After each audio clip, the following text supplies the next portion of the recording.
हनुमान राम को याद करते हैं और राम वाली आत्मा सारी मनुष्य सृष्टि का बाप, विश्व पिता। तो सारे विश्व के जो भी मनुष्य मात्र हैं सब उनको याद करते हैं। तो वशीकरण मंत्र की प्रभाव की बात है भाई, उनको वश में कर लिया। क्या कर लिया है? उनको जो प्रभावित हो गए उनको वश में कर लिया। आज की गवर्नमेंट क्या कहती है? क्या कर लिया? ब्रेन वॉश कर दिया।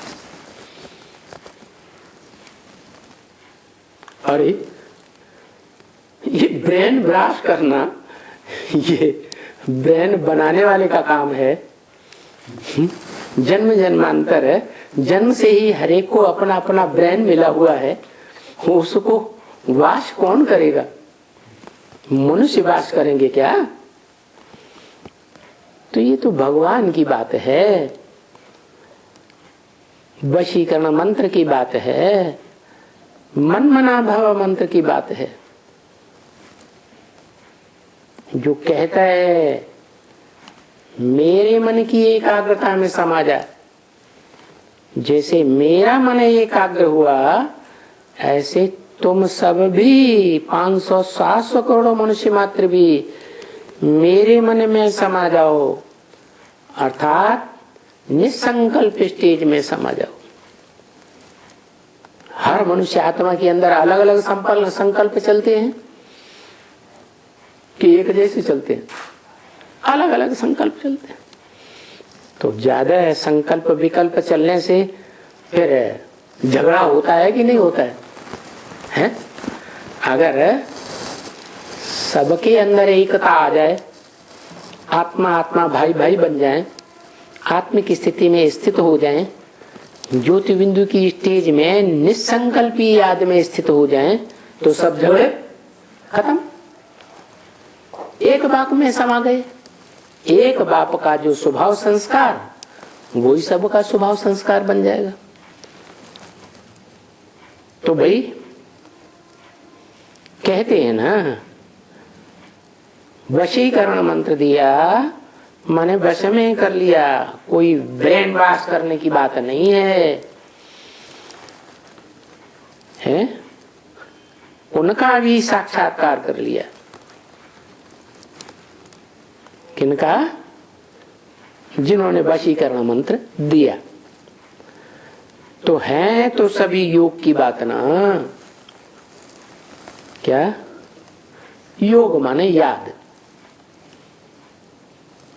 जिसकी वश में हो गए, जरूर उसको याद किया तो उसमें आसक्त हो गए।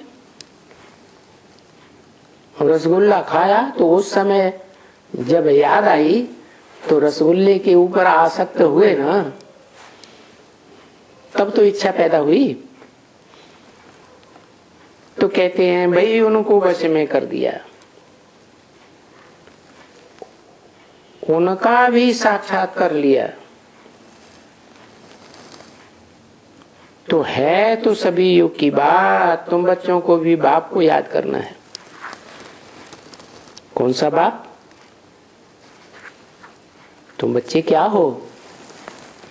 सिर्फ आत्मा हो या शरीर धारण करने वाली आत्मा हो? है? तुम आत्मा के साथ साथ शरीर धारण करने वाली आत्मा भी हो। जो तुम आत्माओं का बाप है शिव, वो शरीर धारण नहीं करता। शरीर में बल प्रवेश भी करता है तो भी शरीर के प्रति आसक्त नहीं होता, इसलिए उसको देह का जन्म भी नहीं मिलता। और तुम देहधारियों में आसक्त होते आए हो जन्म जन्मांतर।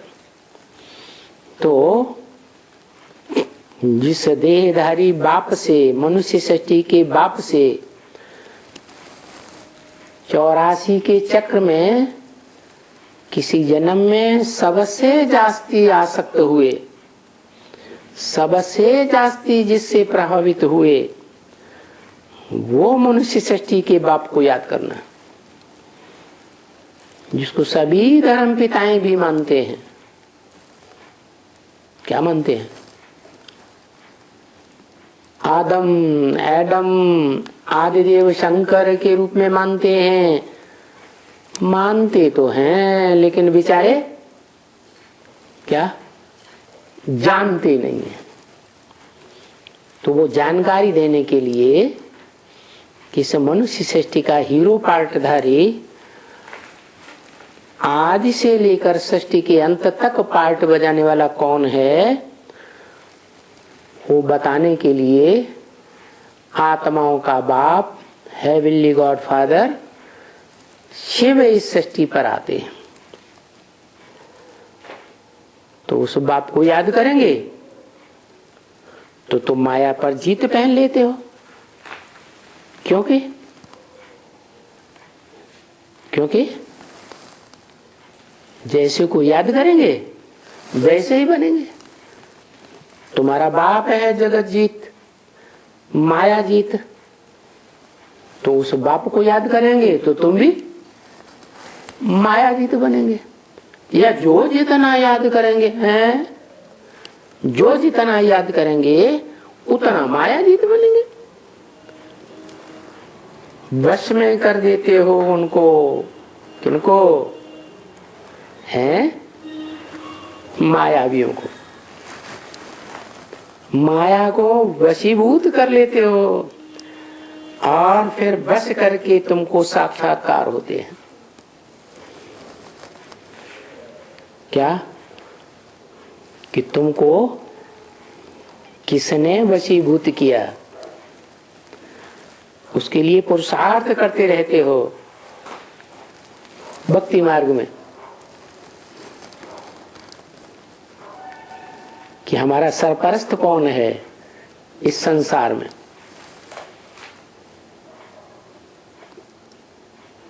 कौन है जिसके आधार पर हमारा सुधार होता है। तो पुरुषार्थ करते रहते हो। पुरुषार्थ माने पुरुष माने आत्मा, अर्थ माने आत्मा के लिए जो प्रयत्न करते हो, जो पुरुषार्थ परम पिता परमात्मा ही सिखाते हैं। इसलिए कहा जाता है कि वो परम पिता परमात्मा पुरुषार्थ कराने वाला भी है और पुरुषार्थ करने वाला भी है। करण करावनहार है, करता भी है, हैं? पहले खुद करके दिखाता है, फिर बच्चों से कराता है। क्योंकि ये भी तो साक्षात्कार ही चाहते हैं ना। हम भला अच्छा अपनी राजाई का साक्षात्कार करें। कि हम राजयोग सीख करके राजा तो बनेंगे, लेकिन छोटे राजा बनेंगे, मीडियम बनेंगे, बड़े राजा बनेंगे। ये राजाई का साक्षात्कार तो हो। तो कौन से जन्म में साक्षात्कार होता है? ये सृष्टि रूपी रंगमंच का शूटिंग पीरियड है। कलयुग का अंत और सतयुग का आदि का 100 साल का समय, जिसमें हर मनुष्य आत्मा को अपने अनेक जन्मों का साक्षात्कार होता है। किस जन्म में हमने क्या राजाई प्राप्त की, कहाँ राजा बने, कितने बड़े राजा बने, छोटे बने, बड़े बने, वो अभी बुद्धि का साक्षात्कार होता है। अभी माने कभी संगम युग में। नर से नारायण,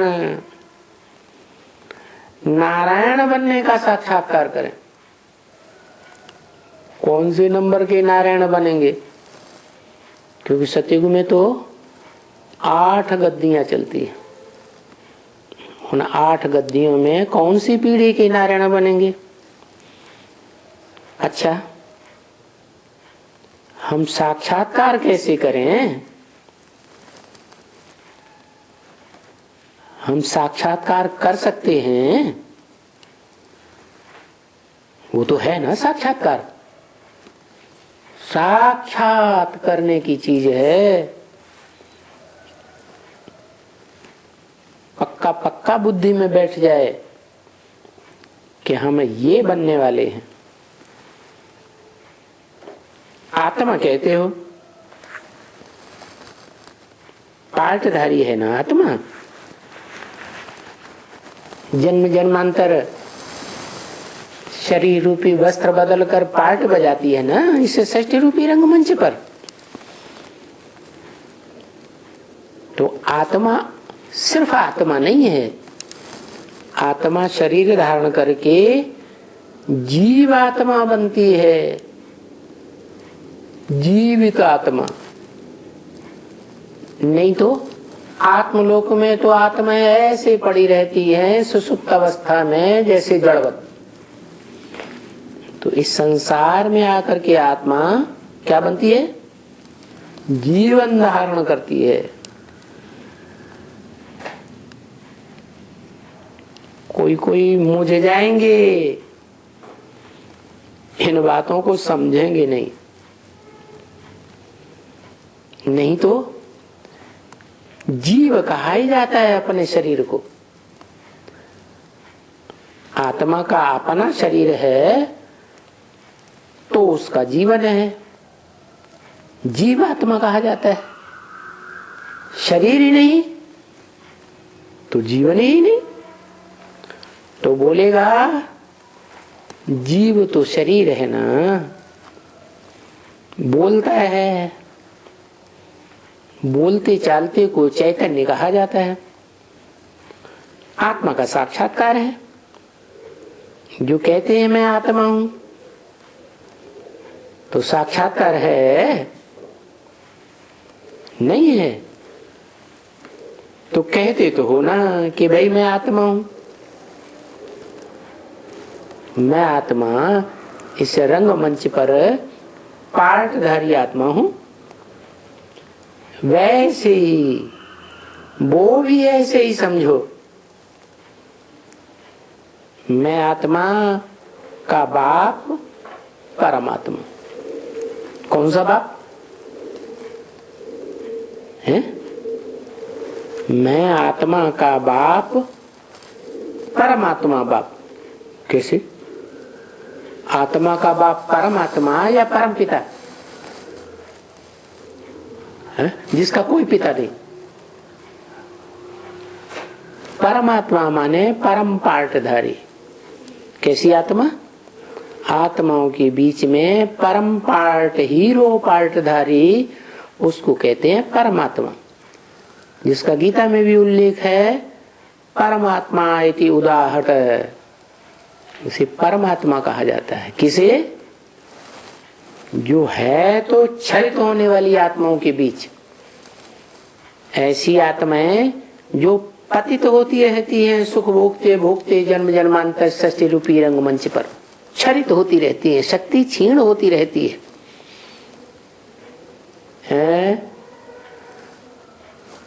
शक्ति क्षीण होती रहती है।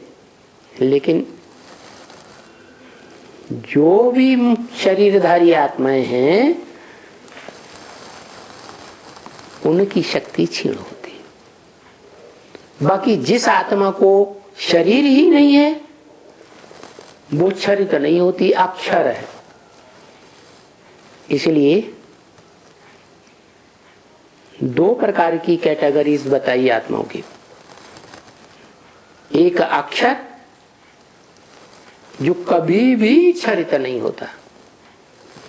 इस षष्ठी रूपी रंगमंच पर शरीर में आता भी है तो भी उसको संग का रंग नहीं लगता, क्षरित ही नहीं होती, कोई शक्ति उसकी क्षीण ही नहीं होती, ज्यों का त्यों बना रहता है।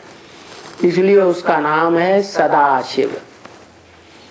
परंतु वो कहता है मैं इस सृष्टि पर आता ही इसीलिए हूं कि तुम बच्चों को नंबरवार आप समान बना कर जाऊं। तो जरूर कोई एक बड़ा बच्चा ऐसा है आत्मा रूपी बच्चों के बीच में जो शिव बाप के समान सदा शिव बनता है। जैसे बाप अपने परिवार का कल्याणकारी होता है, ऐसे वो मनुष्य सृष्टि का बाप 500-700 करोड़ मनुष्य सृष्टि का कल्याणकारी बाप है। सदा कल्याण का चाहता है, किसी बच्चे का कल्याण नहीं चाहता। तो मैं आत्मा का बाप कौन? परमात्मा बाप। मैं आत्मा जो भोक्ता आत्मा हूं, क्षरित होने वाली आत्मा हूं, तो क्षरित होने वालों का बाप भी कैसा होगा? क्षर या अक्षर? क्षर माने क्षरित होने वाला, बाप भी जरूर क्षरित होने वाला ही है। सृष्टि की आदि में जब तक संगम युग रहता है, नई सृष्टि सतयुग नहीं आती है, पहला सीन जब तक नहीं आता है, तब तक अक्षर रहता है। और फिर वो आत्मा भी क्षरित होना आरंभ होती है, लेकिन औरों के मुकाबले धीमी गति से क्षरित होती है, या औरों की तरह तीव्र गति से? नंबर बार है, धीमी गति से क्षरित होती है। क्यों? कारण योग बल। वशीकरण मंत्र सबसे जास्ती धारण किया है संगम युग में, तो क्षीणता भी धीरे धीरे आएगी। तो ऐसे ही समझो, वो भी समझ लो पक्का पक्का कि मुझे पार्टधारी आत्मा भोगी आत्माओं के बीच में, क्षरित होने वाली आत्माओं के बीच में मुझ आत्मा का बाप कौन है, जिससे मुझे वर्षा मिलता है, या हम सब मनुष्य मात्र को बाप का वर्षा मिलता है। वो बाप कौन है? परम पिता, जिसका कोई पिता नहीं, सुप्रीम गॉड फादर, या हीरो पार्टधारी मनुष्य सृष्टि का बाप। तो जब ये समझा जाता है कि बाप वो है, वो कह के दूर क्यों कर दिया है? नजदीक नहीं है, बाजू में नहीं बैठा है। जो बोलने वाला शिव की आत्मा ब्रह्मा वाली आत्मा के बाजू में बैठी है, दादा लेखराज ब्रह्मा के बाजू में, वो भी नहीं है। जिसके बाजू में बैठी है वो भी नहीं है। मनुष्य सृष्टि का बाप परमात्मा हीरो पार्टधारी दूर कर दिया कि भविष्य में वो है, माने वो पार्ट अभी आने वाला है, तो वो देते हैं, और तो कोई नहीं देते हैं ना। है वर्षा कौन देते हैं? मनुष्य सृष्टि को सुख शांति का वर्षा कौन देते हैं? है आत्माओं का बाप देते हैं, या मनुष्यों का बाप देते हैं? मनुष्यों का बाप मनुष्य आत्माओं को सुख और शांति का जन्म जन्मांतर का वर्षा देते हैं। तो बातें तो बहुत समझने समझाने की है, परंतु बाप जब कहते हैं कि ये जो राजाई लेने वाले हैं, राजयोग सीख कर, राजयोग की पढ़ाई पढ़ करके जो मेरे से जन्म जन्मांतर की वशीकरण मंत्र लेकर के वश में करने की, कंट्रोल करने की राजाई लेने वाले हैं, उन्होंने बच्चे कोटों में को हैं। जो राजयोग सीख करके राजा ही लेते, जो शास्त्रों में भी लिखा है, मनुष्याणाम सहस्त्रेषु कश्चित् यतति सद्धये, हजारों में कोई है जो योग की सिद्धि प्राप्त करते हैं, राजयोग की सिद्धि राजाई प्राप्त करते हैं?